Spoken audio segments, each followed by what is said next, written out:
જાહ્નવી જ્યારે માંડ 23 વર્ષની હતી ત્યારે જ વિધવા બની ગઈ. લોકો તેને મનુજ કહેવા લાગ્યા. ચાચીએ 2 બાળકોના પિતા વિનોદ સાથે તેની શાદી નક્કી કરી દીધી. શાદીના દિવસે મેરેજ હોલમાં બધા જાહ્નવીની મજાક ઉડાવતા હતા. જ્યારે વિનોદ પોતાની શાન અને ઠાઠમાઠ સાથે હોલમાં દાખલ થયો ત્યારે કોઈએ કહ્યું, અરે લાગે છે દુલ્હો પોતાના બાળકોને લાવવાનું ભૂલી ગયો. એ સાંભળીને તેણે બસ મુસ્કુરાહટ આપ્યું.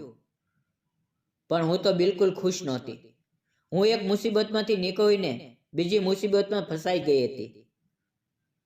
મને ખૂબ ડર લાગતો હતો, કારણ કે મારી પરેશાનીનો તમાશો જોવા 500થી વધુ લોકો ભેગા થયા હતા.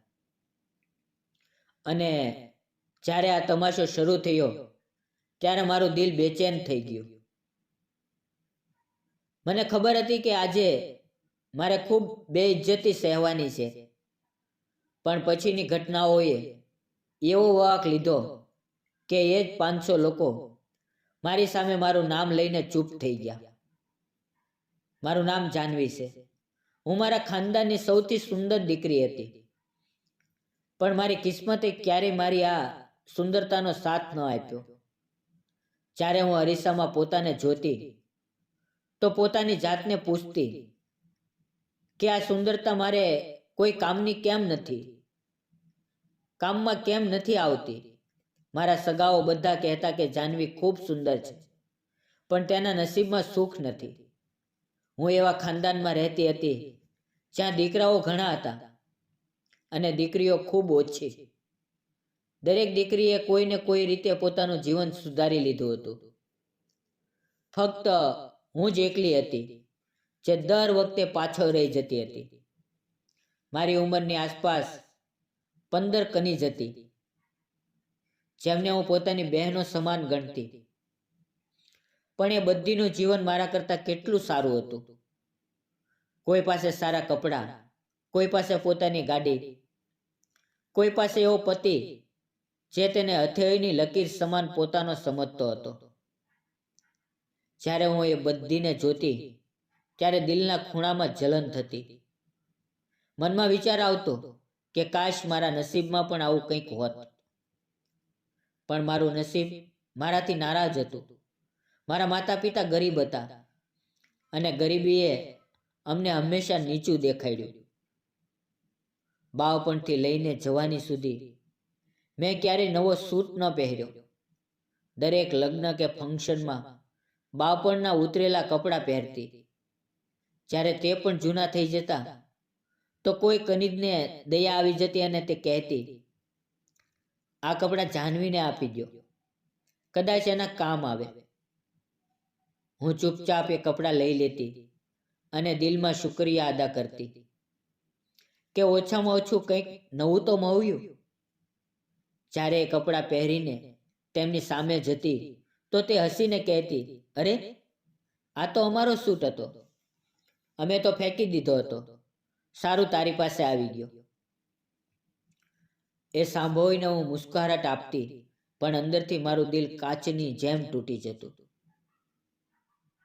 મિત્રો, મારી પાસે સુંદરતા સિવાય કંઈ નહોતું, અને સુંદરતા તો ન કંઈ ખવડાવે છે ન કિસ્મત બદલે છે. મારી મમ્મી ખૂબ પહેલા આ દુનિયામાંથી ગઈ હતી. પપ્પાએ પોતાનું આખું જીવન ગરીબીમાં વિતાવ્યું. તે હંમેશા બીમાર રહેતા, પણ મારા માટે ચિંતિત રહેતા. જ્યાં સુધી તેઓ જીવતા હતા ઘરમાં એક આધાર હતો, પણ તેમના ગયા પછી હું એકલી પડી ગઈ.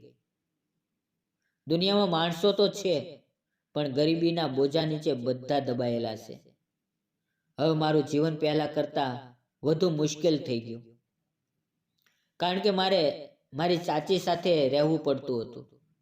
ચાચીને મારાથી ક્યારેય ખાસ લગાવ નહોતો, પણ પપ્પાએ તેમની પાસે વચન લીધું હતું કે મારા મર્યા પછી જાહ્નવીને તારી પાસે રાખજે. તેમણે મજબૂરીમાં હા કરી દીધી અને કહ્યું કે જાહ્નવી માંડ થોડા મહિનામાં જ ઘરમાં રહેશે, કારણ કે પપ્પાએ જીવતે જીવ મારી શાદી નક્કી કરી દીધી હતી. શાદી થઈ ગઈ છે, હવે થોડા મહિનામાં વિદાય છે. ચાચીને કંઈ ફરક નહોતો પડતો. તેઓ રોજ પોતાની દુનિયામાં મસ્ત રહેતા. તેમને ખબર હતી કે હું થોડા દિવસની મહેમાન છું. ન તો મારી સાથે વધુ બોલતા, ન મને ઘરનો હિસ્સો ગણતા. હું રાત દિવસ વિચારતી રહેતી કે મારું જીવન એ માણસ સાથે કેવું હશે જેની સાથે મારી શાદી થવાની છે. શું તે મને સમજશે, મારી તકલીફોને અનુભવશે, કે પછી બાકીના બધા જેવો મને નબળી અને લાચાર જ સમજશે? આ સવાલ વારંવાર દિલમાં ઉઠતા હતા, પણ જવાબ મારી પાસે નહોતા. કારણ કે કિસ્મતના નિર્ણય માણસના હાથમાં નથી હોતા. અને મારી કિસ્મત તો શરૂઆતથી જ મારાથી નારાજ હતી. મારી શાદીના દિવસે બધી કનીજ મારાથી નારાજ હતી. બધી ખૂબ સારી રીતે તૈયાર થઈને આવી હતી. દરેકે મોંઘા જબ્બા પહેર્યા હતા. કોઈના ગળામાં ચમકતો હીરો, કોઈના હાથમાં ચૂડીઓ. બધી હસતી ખેલતી એકબીજા સાથે વ્યસ્ત હતી. પણ મારા દિલમાં અજીબ દુઃખ હતું. પપ્પાના જવાનો ગમ હજી તાજો હતો, અને એ દુઃખમાં મારા દિલમાંથી ખુશીઓનો અહેસાસ છીનવાઈ ગયો હતો. મારી શાદી પહેલેથી જ થઈ ગઈ હતી, એટલે આ દિવસે મારી વિદાયનો દિવસ હતો. મને વધુ તૈયાર નહોતી કરી, ફક્ત હળવો મેકઅપ અને એક સાદો જબ્બો પહેર્યો હતો. પણ જ્યારે મારા પતિ હોલમાં અંદર આવ્યા ત્યારે બધાના ચહેરા આશ્ચર્યથી ચમકી ઉઠ્યા. તેમના ચહેરા પર નિખાર અને રોબ હતો. તેઓ કોઈ હીરો કરતા ઓછા નહોતા લાગતા. મારી કેટલીક કનીજ લગ્ન કરેલી હતી, પણ તેમની સામે તેમના પતિ પણ બેવડી ઉંમરના લાગતા હતા. જ્યારે મારા પતિ સુંદર અને જવાન હતા. તેમને જોઈને તેમના ચહેરાના રંગ ઉડી ગયા. એકબીજાને કોણી મારતા બોલવા લાગ્યા, જાનવીની તો કિસ્મત જુઓ, કેટલો હેન્ડસમ નવયુવાન પતિ મળ્યો. કોઈને મારા નસીબ પર ગર્વ થતો હતો, તો કોઈના દિલમાંથી નફરત નીકળતી હતી. પણ મારા ચહેરા પર એ મુસ્કાન નહોતી. મારું દિલ ગમથી ભરેલું હતું. હું ચૂપચાપ બધું જોતી હતી. દિલમાં વિચારતી હતી કે કદાચ જિંદગી સુધરી જશે, મારા દિવસો બદલાઈ જશે. વિદાયનો વખત આવ્યો ત્યારે બધી સ્ત્રીઓ આંસુએ ભરેલી આંખે મને ભેટી પડી. પણ સાચીના ચહેરા પર એક સુકૂન હતું. જાણે કહેતી હોય કે સારું થયું, આ બોજ અમારા માથેથી ઉતરી ગયો. હોલમાંથી નીકળ્યા પછી 2 ગાડીઓ તૈયાર ઊભી હતી. રિવાજ એવો હતો કે દુલ્હા દુલ્હન એક જ ગાડીમાં ન બેસે.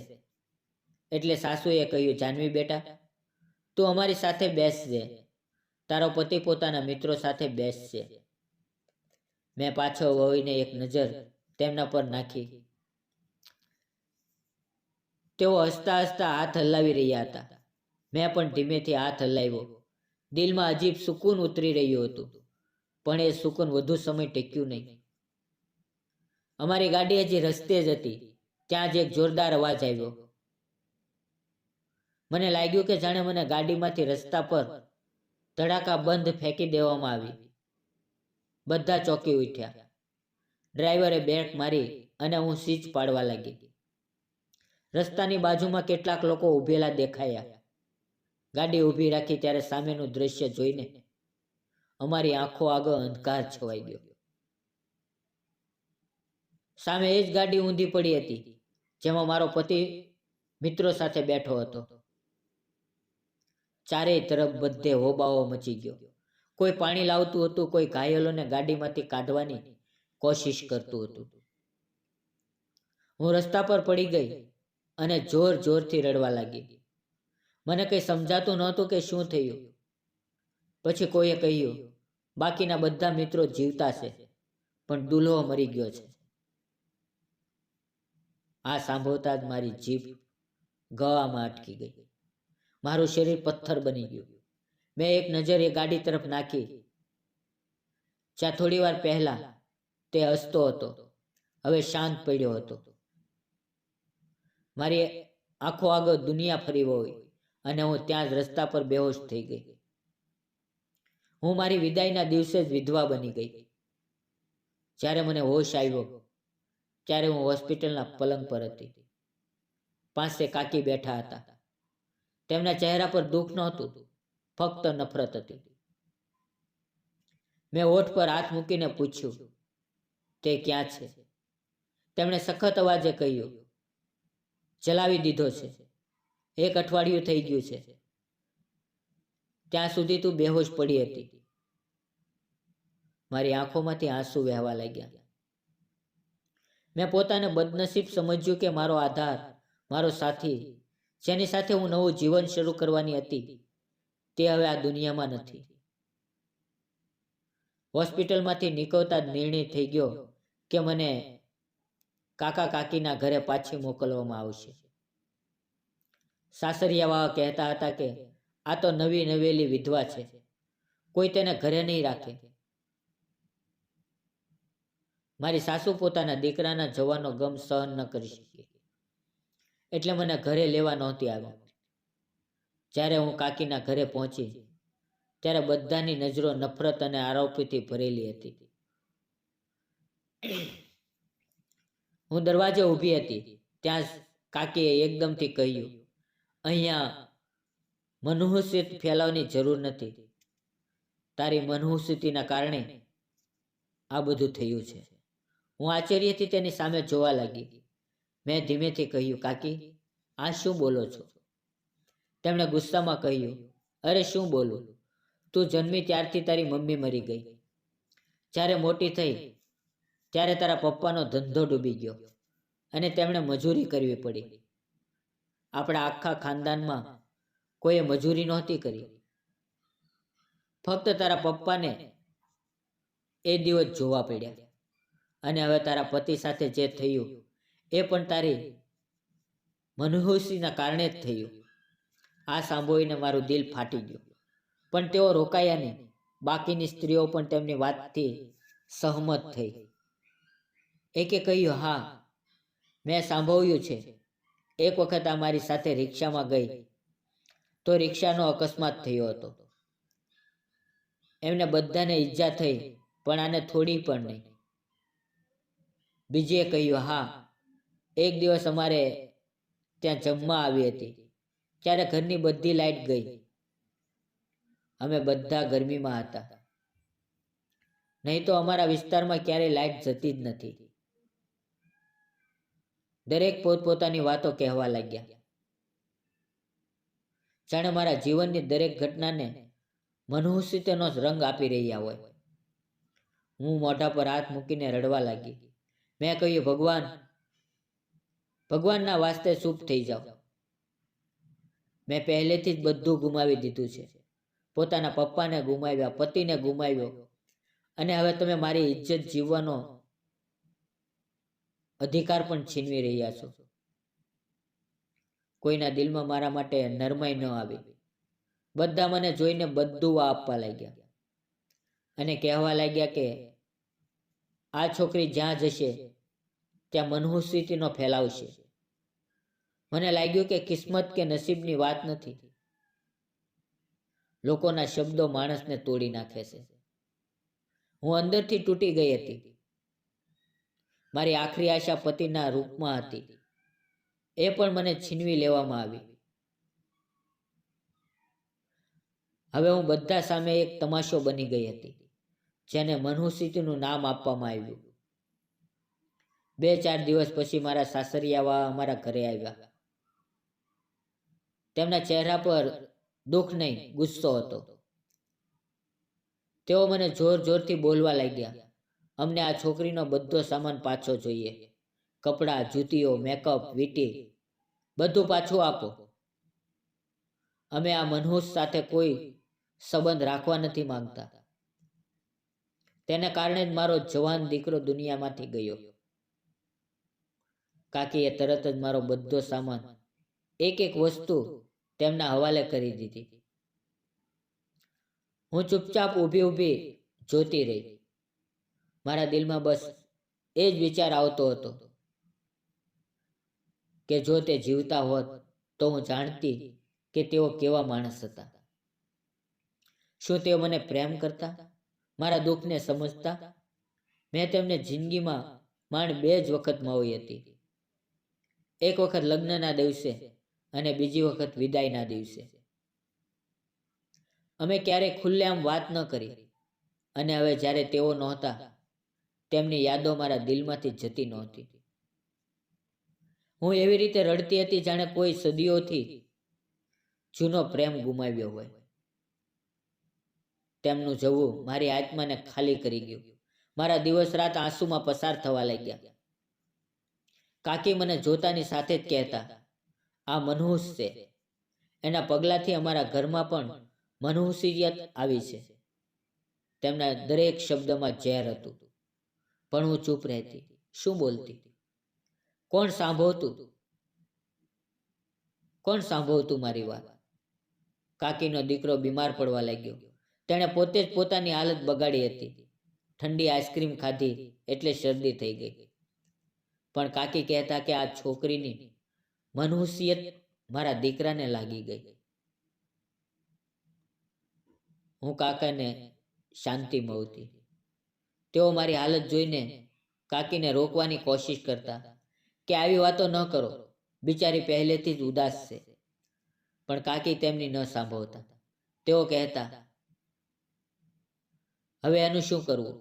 ન બાપ, ન માં, ન સાસરિયું. હું તો કહું છું કે ઘર છોડીને ક્યાંક દૂર ચાલી જાય, નહીં તો આગળ શું થશે? કાકાએ કહ્યું, સમય પસાર થવા દે, પછી સારો સંબંધ શોધીશું. એના પપ્પાની આખરી ઈચ્છા હતી કે એની દીકરી પોતાના ઘરથી જાય. પણ કાકીએ કહ્યું, હા, ઘર તો મળશે, પણ જુઓ, એ ત્યાં પણ મનહૂસિયત લઈ જશે. કારણ કે જ્યાં જશે ત્યાં પોતાની મનહૂસિયત લઈ જશે. હું રાત આખી જાગીને ભગવાનને પૂછતી રહેતી, શું હું સાચે જ મનહૂસ છું? શું મારા હોવાથી લોકોનું જીવન બગડે છે? અને પોતાના જીવનની દરેક ઘટનાને યાદ કરીને પોતાને દોષી સમજવા લાગી. મમ્મીનું મૃત્યુ, પપ્પાનું જવું, પતિનો અકસ્માત, એ બધું મારા જીવનની ચેન બની ગયું. અને દરેક કડી મારા પર આરોપ હતી. મારી હિંમત તૂટી રહી હતી, તો પણ હું બધું સહેતી હતી. મિત્રો, એવા દિવસો પસાર થતા ગયા. 6-7 મહિના વીતી ગયા. એ મારા જીવનના સૌથી મુશ્કેલ દિવસો હતા. કાકી દિવસભર મને ઘરનું કામ કરાવતા, વાસણ ધોવડાવતા અને કહેતા કે તું મફતની રોટલી ખાઈ રહી છે. જ્યારે હું કામ પૂરું કરીને થાકી જતી ત્યારે તાણા મારતા. હું રોજ રાત્રે થાકીને રડતી, પણ આંસુઓનું કોઈ મૂલ્ય નહોતું. એક દિવસ કાકા આવ્યા અને કહ્યું, એક સંબંધ આવ્યો છે. છોકરો પહેલેથી લગ્ન કરેલો છે. 2 દીકરા છે, 7 વર્ષનો અને 5 વર્ષનો. ખૂબ અમીર માણસ છે. નામ છે વિનોદ. કાકીએ તરત કહ્યું, અમીર છે? ઠીક છે, અમને શું? 2 બાળકોનો પિતા છે તો અમારે શું પાવવાના છે? અમને તો એની મનહૂસિયતથી છુટકારો જોઈએ. જો એ ઈચ્છે તો આજે જ હા કરી દો. મેં સાંભળ્યું ત્યારે મારું દિલ આશ્ચર્યથી ભરાઈ ગયું. ત્યાં મારી રાય પૂછવાનું કોઈ નહોતું. મેં આંખો નીચી કરીને બસ એટલું જ કહ્યું, જે તમને ઠીક લાગે એ કરી લો. મારા માટે બધા નિર્ણયો બીજા લોકો લઈ રહ્યા હતા. વિનોદની એક બહેન વિદેશમાં રહેતી હતી અને થોડા દિવસ માટે હિન્દુસ્તાન આવી હતી. તેણે સૌથી પહેલા સંબંધ લાવ્યો હતો. મને જોઈને તેણે ખૂબ ખુશ થઈને કહ્યું, મેં મારા ભાઈ માટે ઘણા સંબંધ જોયા, પણ આટલી સુંદર અને માસૂમ છોકરી ક્યાંય નથી જોઈ. તને જોઈને મારું દિલ ખુશ થઈ ગયું. તેણે કહ્યું કે મેં વિનોદને તારી ફોટો પહેલેથી જ બતાવી દીધી હતી અને ફોટો જોતાની સાથે જ તેણે આ કરી દીધી. સંબંધ પાકો થઈ ગયો. તેણે કહ્યું કે મારે પાછા જવું છે, અને હું ભાઈના લગ્ન માટે જ આવી છું, એટલે વધુ રાહ નહીં જોઈએ. 1 અઠવાડિયામાં જ લગ્ન કરી નાખીએ. રિસેપ્શન પછીથી કરશું. હાલ ફક્ત લગ્ન અને વિદાય એક જ મેરેજ હોલમાં થશે. બંને બાજુના લોકોને બોલાવશું. જમવાનું પણ ત્યાં જ થશે. કાકાને આ વાત ગમી અને જ્યારે વિનોદની બહેને કહ્યું કે હોલનો બધો ખર્ચો અમે ઉઠાવશું, ત્યારે કાકા તરત ખુશ થઈ ગયા અને હા કરી દીધી. તેમણે કહ્યું, અગાઉના લગ્નમાં અમે ઘણો ખર્ચો કર્યો હતો, હવે ફરી કેમ કરીએ? જ્યારે સામેવાળા બધું કરી રહ્યા છે તો અમને શું વાંધો? આમ મારી બીજી શાદીની તારીખ પણ નક્કી થઈ ગઈ. બધું ખૂબ ઝડપથી થઈ રહ્યું હતું, જાણે કોઈને ઉતાવળ હોય. મારી કહાનીનો આગલો વાંક ઝડપથી આવી ગયો. મારી કિસ્મત ફરી એક પરીક્ષાના મોડ પર ઊભી હતી અને હું વિચારતી હતી કે કદાચ આ વખતે નસીબ મારા પર થોડી દયા રાખે. કાકા છોકરાના ઘરે ગયા હતા અને કેટલીક વાતો નક્કી કરવાની હતી. પાછા આવીને કહેવા લાગ્યા, ઘર તો ખૂબ સારું છે. છોકરાની શકલ સુરત પણ સારી છે. બાળકો પણ મોટા છે અને બાળકોને તેને પપ્પા પપ્પા કહે છે. કાકાએ કાકીને કહ્યું, જો આપણી કોઈ દીકરી હોત તો શું આપણે એની શાદી આવા માણસ સાથે કરત? કાકીએ એકલામાં કહ્યું, અમને શું ફરક પડે છે? અમને તો આ મુસીબતથી છુટકારો જોઈએ. કાકાએ કહ્યું, ભગવાન બધું સારું કરે અને આ માણસ સારો નીકળે. પોતાના બાળકો અને પત્ની પ્રત્યે ખ્યાલ નાખનારો હોય. કાકીએ બિંદાસ કહ્યું, કોઈ મા બાપ પોતાની દીકરીનું નસીબ ખરાબ નથી કરતા. ખેર, મારી પાસે એક છોકરી આવી જે મારી નણંદના ઘરેથી મહેંદી લઈને આવી હતી. તેણે કહ્યું કે લગ્ન માટે હુકુમ આવ્યો છે. ખૂબ સારી રીતે તને તૈયાર કરવાની છે. લગ્ન મોટા નહીં હોય પણ દુલ્હન ખૂબ સુંદર દેખાવી જોઈએ. આ સાંભળીને મારા દિલમાં ખુશીની લહેર દોડી અને હું વિચારવા લાગી કે કોઈએ મને સારું ઈચ્છ્યું. પણ ખુશી પૂરી થાય તે પહેલા કાકી મારી પાસે આવ્યા અને સખત અવાજે કહ્યું,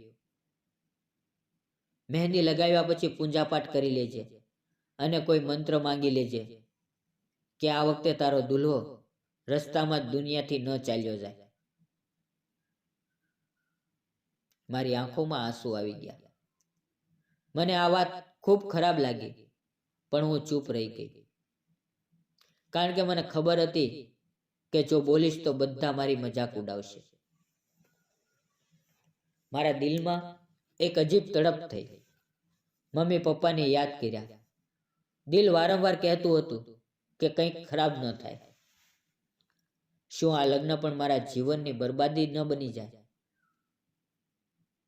હું વિચારવા લાગી કે શું હું સાચે જ બદનસીબ છું અને મારા કારણે કોઈનું જીવન બગડે તો હું કોઈના જીવનની બરબાદીનું કારણ બનીશ. રાતભર મેં પ્રાર્થના કરી. ભગવાનને રડતા રડતા કહ્યું, બધું ઠીક રાખજે. મારા નસીબમાં પણ બધું સારું લખજે. હું વચન આપું છું કે જો બધું ઠીક રહેશે તો હું બધાની તકલીફ સમજીશ, બધાની મદદ કરીશ, ભૂખ્યાને ખવડાવીશ અને કોઈને દુઃખ નહીં આપું. પછી મારા લગ્નનો દિવસ આવ્યો. મને પાર્લરમાં મોકલવામાં આવી, જ્યાં મેં દુલ્હનનો જબ્બો પહેરીને મેકઅપ કરાવ્યો. અરીસામાં પોતાને જોઈને ખુશ થઈ કે સાચે જ ખૂબ જ સુંદર લાગું છું. પણ તરત જ ખ્યાલ આવ્યો કે સુંદરતાથી કિસ્મત નથી બદલાતી. પછી મને હોલમાં લઈ જવામાં આવી, જ્યાં બધા સગા સંબંધીઓ આવી ગયા હતા. મારી બધી કઝિન પણ હતી, જેઓ મને હંમેશા નીચા દેખાડતી. આજે પણ તેમના ચહેરા પર એ જ નફરત હતી, જાણે મારી સાથે નહીં, મારા લગ્નમાં કોઈ તમાશો જોવા આવી હોય. હું સ્ટેજ પર બેઠી ગઈ. મારો મેકઅપ અને સુંદરતા છતાં પણ મારું દિલ ડરી રહ્યું હતું. થોડી વાર પછી હોલનો દરવાજો ખુલ્યો અને મારો દુલ્હો અંદર આવ્યો. બધાની નજર તેના પર ઠરી ગઈ. કોઈ હસી રહ્યું હતું, કોઈ મજાક બનાવી રહ્યું હતું, કોઈ તાણા મારી રહ્યું હતું. કોઈએ કહ્યું, જુઓ, 2 બાળકોનો બાપ છે અને કુંવારી છોકરી સાથે લગ્ન કરે છે. એક સ્ત્રીએ કહ્યું, કદાચ આ છોકરીએ કંઈક ખોટું કર્યું હશે, એટલે જ એને આ સજા મળી રહી છે. હું ચૂપચાપ બેઠી હતી. મારું દિલ બહાર નીકળી જાય એવું થઈ રહ્યું હતું.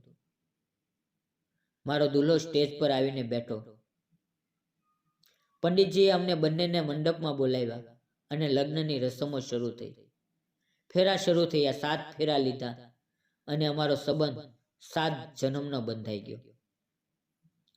ત્યાં ઉભેલા એક માણસે પૂછ્યું, આ તમારા બીજા લગ્ન છે? તેણે કહ્યું, હા, આ મારા બીજા લગ્ન છે. બધા સાંભળીને આશ્ચર્યમાં પડી ગયા. પંડિતજીએ કાકા તરફ જોઈને કહ્યું, અમને તો કહેવાયું હતું કે તમારી પહેલી પત્નીનું અવસાન થયું છે અને તમારી પાસે 2 બાળકો છે. વિનોદે હસતા હસતા કહ્યું, કોણે કહ્યું કે મારી પાસે 2 બાળકો છે? અમે તો ક્યારેય આવી વાત નથી કરી. કાકાએ કહ્યું, પણ બાળકો તમને પપ્પા પપ્પા કહેતા હતા. મને યાદ છે, જ્યારે હું તમારા ઘરે આવ્યો હતો. વિનોદ ફરી હસી પડ્યો અને કહ્યું, એ તો મારા મોટા ભાઈના બાળકો છે. મારી ભાભી એક અકસ્માતમાં દુનિયામાંથી ચાલી ગઈ. એ બાળકો અમારી પાસે હતા અને ત્યારથી મને પપ્પા કહેવા લાગ્યા. મારા પોતાના કોઈ બાળકો નથી. કાકીએ પૂછ્યું, તો પછી તે આવી છોકરી સાથે કેમ લગ્ન કર્યા, જે પહેલેથી જ લગ્ન કરેલી છે? વિનોદે હસતા હસતા કહ્યું, તો શું થયું? લગ્ન તો થયા હતા, પણ વિદાય પૂરી નહોતી થઈ. અને એનાથી પણ વધુ મહત્વની વાત એ છે કે મને આ છોકરી પસંદ આવી ગઈ હતી. મેં દિલથી ઈચ્છ્યું અને હા કરી દીધી. શું ખોટું છે? કાકી ચૂપ થઈ ગયા અને પંડિતજીને કહ્યું, લગ્નની રસમ આગળ વધારો. પંડિતજીએ વરમાળા પહેરાવી. મારી આંખોમાં એક અલગ ચમક હતી. મારું દિલ બેચેન હતું. તેણે મારી તરફ જોયો. મને પોતાની સુરક્ષાનો અહેસાસ થયો. દિલમાં સુકૂન ઉતર્યું. પૂરો હોલ શાંત થઈ ગયો. બધાની નજર વિનોદ પર ઠરી હતી. મારી બધી કઝિન અને સગા ગહન નજરે અમને જોઈ રહ્યા હતા. હવે તેમની બાજુથી 15 તોલા સોનું આવ્યું. એ જોઈને બધા ચોંકી ગયા. બધાના ચહેરા સફેદ પડી ગયા. મારી કઝિન, જેઓ હંમેશા મારી નબળાઈ પર હસતી હતી, તે આજે ચૂપ હતી. વિનોદે બધાની સામે કહ્યું, જો કોઈ છોકરીની કોઈ શરારત હોય તો હું એ પણ પૂરી કરવા તૈયાર છું. હું અલગ ઘરમાં રહું છું. મારી બહેન પોતાના ઘરમાં રહે છે. આ ઘરની માલકીન જાનવી હશે. મોટા ભાઈના બાળકોની જવાબદારી એના પર નહીં હોય. એ માટે અલગ નોકરાણી રાખીશ, જે ઘરનું બધું કામ સંભાળશે. અને જાનવી મારી સાથે પત્ની બનીને જીવન વિતાવશે. બધા એકબીજા સામે જોઈને દંગ રહી ગયા. જાણે એમને વિશ્વાસ ન આવતો હોય કે આવો માણસ પણ હોય છે, જે એક સામાન્ય છોકરી માટે આટલું બધું કરવા તૈયાર હોય. વાસ્તવમાં વિનોદ પાસે કોઈ કમી નહોતી. અમીર હતો, ભણેલો ગણેલો હતો, સુંદર હતો અને મોટો બિઝનેસમેન હતો. અને જ્યારે બધાને સામે ખબર પડી કે તે 2 બાળકોનો બાપ નહીં પણ ગેરસમજ હતી, ત્યારે બધા આશ્ચર્યચકિત થઈ ગયા. મને 2 સૌથી સારા સંબંધ મળ્યા. બંનેની શાદી પૂરી થઈ ગઈ. મારા દિલમાં સુકૂન આવ્યું. મારા ચહેરા પર મુસ્કાન આવી. વિનોદે ધીમેથી કહ્યું, તું હસાશો ત્યારે ખૂબ સુંદર લાગે છે. હું શરમાતી હોઉં એમ પોતાને નવી રોશનીમાં નહોતી અનુભવી રહી. કાકીનો ચહેરો બગડેલો હતો, જાણે તેમની બધી ચાલો નિષ્ફળ ગઈ હોય. પણ કાકા ખુશ હતા. તેમની આંખોમાં ખુશીના આંસુ હતા. તેણે મારા માથે હાથ મૂકીને કહ્યું, હંમેશા ખુશ રહેજે બેટા. કાકાએ બધાની સામે ઊભા થઈને કહ્યું, આજે સાબિત થઈ ગયું કે મારી ભત્રીજી મનહૂસ નહોતી. કારણ કે જો એવું હોત તો એને આવો સારો સાથી ક્યારેય ન મળત. એના નસીબમાં તો રોશની લખાયેલી હતી, પણ અમે અમારી ઓછી અક્કલથી એને અંધકારમાં ધકેલતા હતા. કાકાની વાતોએ પૂરા હોલને શાંત કરી દીધો. જેઓએ ક્યારે મારી બદકિસ્મતીની મજાક ઉડાવી હતી તે બધા નજર નીચી કરીને બેઠા હતા. એ સમયે મેં પહેલી વાર અનુભવ્યું કે મારી જિંદગીની કહાની બદલાઈ ગઈ છે. મારા પતિ વિનોદે બધાની સામે જોઈને કહ્યું, જો કોઈએ મારી સામે જાહ્નવી વિશે આવી કોઈ વાત કે મજાક પણ કરી તો હું કોઈથી સહન નહીં કરું. મારી આંખોમાં પહેલી વાર સુકૂન ઉતરવા લાગ્યું. મેં અનુભવ્યું કે મારા માટે કોઈ ઊભું છે, જે મને બચાવશે, જે મારું પોતાનું છે. ત્યાર પછી મારી વિદાય થઈ. જ્યારે હું ઘરે નીકળી ત્યારે ચારેય બાજુ રેશમી દુપટ્ટા લહેરાઈ રહ્યા હતા. લોકો ફૂલો વરસાવી રહ્યા હતા. આંખોમાં ખુશી સાથે થોડી ઉદાસી પણ હતી. મારા દિલમાં ફક્ત શુક્રિયા હતા. જે ગાડીમાં હું વિદાય થઈ એની કિંમત 1 કરોડ હતી. આખો મહોલ્લો બહાર ભેગો થઈ ગયો હતો. જ્યારે હું ગાડીમાં બેઠી ત્યારે કાકાના ચહેરા પર ગર્વ હતો અને કાકીના ચહેરા પર ગહન શાંતિ. જ્યારે હું તેમના ઘરે પહોંચી ત્યારે મારું દિલ ખૂબ ઝડપથી ધડકતું હતું. દરવાજો ખુલતાની સાથે રોશનીઓએ મને ઘેરી લીધી. ચારે તરફ ખુશ્બુ હતી. ફૂલોની મહેકથી આખું ઘર ભરેલું હતું અને મારા માટે એક સુંદર મોટું વેલકમ બોર્ડ લગાવેલું હતું, જેના પર લખ્યું હતું, વેલકમ હોમ મમ્મી. હું એક ક્ષણ માટે થંભી ગઈ. મારી આંખોમાં આંસુ આવી ગયા અને મુસ્કાન વધી ગઈ. બંને નાના બાળકો દોડતા મારી પાસે આવ્યા અને બોલ્યા, વેલકમ મમ્મી. અંતે મારી સુંદરતા અને મારું નસીબ બંનેએ મારો સાથ આપ્યો.